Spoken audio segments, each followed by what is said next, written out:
नमस्कार सगळ्यांना, स्वागत आहे परत एकदा सर्वांचं आपल्या आवडत्या चॅनलवरती.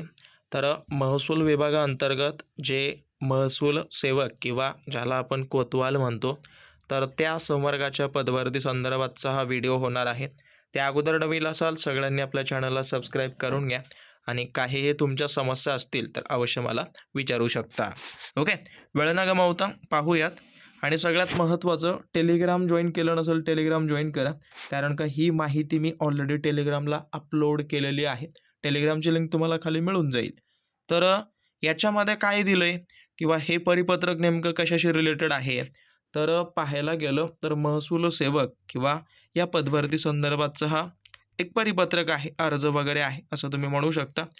याच्यामध्ये पूर्ण राज्यामध्ये जवळपास महसूल सेवकाची 2912 ही रिक्त पदे आहेत. ओके, तर नेमकी कुठल्या जिल्ह्यामध्ये किती रिक्त पदे आहेत अशा पद्धतीचा हा आराखडा इथं तुम्हाला दिसत असेल.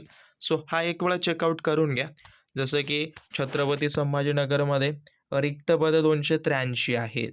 त्याच्या व्यतिरिक्त जालना दिलं आहे, परभणी, म्हणजे जी काही 36 जिल्हे आहेत, तर त्या 36 जिल्ह्यांमध्ये जेवढी या महसूल सेवकाची रिक्त पदे आहेत त्या रिक्त पदांची माहिती याच्यामध्ये प्रोव्हाइड करण्यात आलेली आहे. सो एक वेळा चेकआउट करून घ्या. बाकी टेलिग्राम वगैरे जॉईन केलं नसेल करून घ्या.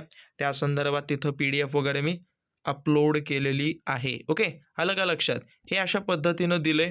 सो ही एक महत्त्वाची वाटली म्हणून इन्फॉर्मेशन दिली, कारण का याच्यासाठी पात्रता काय भली मोठी नसते आणि याच्यासाठी पेपरसुद्धा काय अवघड नसतो. अगदी नॉर्मल आणि सोप्या फॉर्मॅटमधला हा पेपर असतो. या संदर्भात झालेले PYQ पेपर हवे असतील, त्याच्या व्यतिरिक्त स्टडी मटेरियल हवं असेल, तर माझा नंबर हा इथं तुम्हाला दिसत असेल. या नंबरवरती तुम्ही मला कॉन्टॅक्ट या ठिकाणी करू शकता. आलं का लक्षात? तर हे सर्व त्याच्यामध्ये तुम्ही इन्क्लूड करा. बाकी याच्या व्यतिरिक्त काही तुमचे डाऊट असतील अवश्य मला कळवा. बाकी सबस्क्राईब वगैरे केलं नसेल तर अवश्य करून द्या. धन्यवाद.